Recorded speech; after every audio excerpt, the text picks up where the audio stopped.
রোদ দেখে আম মাখানো শুরু করলাম, তারপরে আবার বৃষ্টি চলেছে, তাহলে কেমনটা লাগে বলেন। এই রোদের জন্য আম খাওয়ার অনেক প্রস্তুতি নিচ্ছে, আর এই সময় কি বৃষ্টি আসতে পারে।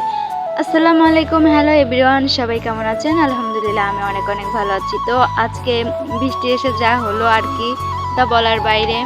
তো বের হয়ে দেখি ফুলের গাছে অনেক পানি জমছে, তো সেগুলো ফেলে দিলাম। তারপরে ফুল দেখলাম দুইটা ফুটেছে, এগুলা তো আপনাদের জন্য রেখে দিয়েছি, আপনারা নিয়ে যাবেন। তো বৃষ্টির দিনে আবার আমরা মাটির চুলায় রান্না করার জন্য প্রস্তুতি নিচ্ছি। তো মাংস রান্না করলাম। যাই হোক, এখানে আবার বৃষ্টি এসে দেখেন কি একটা অবস্থা, রাস্তাঘাটে আসলে গ্রাম তো, তার কারণে রাস্তাঘাট অপরিষ্কার, আর এত বাজে রাস্তাটা, হাঁটে যদি যেতে লাগেন তাহলে তো আমার তেঁতুলের আচার তো অবশ্যই আপনাদের মাস্ট বি লাগবেই, এটা মিস নাই, আমার তেঁতুল বলে কথা। এই দিক আসতে না আসতেই দেখি যে আবার হাঁস আমারে দেখে দৌড়াচ্ছে। হাঁসটা মনে মনে ভাবছে এ কি আবার কোন সাংবাদিক আপা চলে আসলো। আমি বিশ্বাস করি না।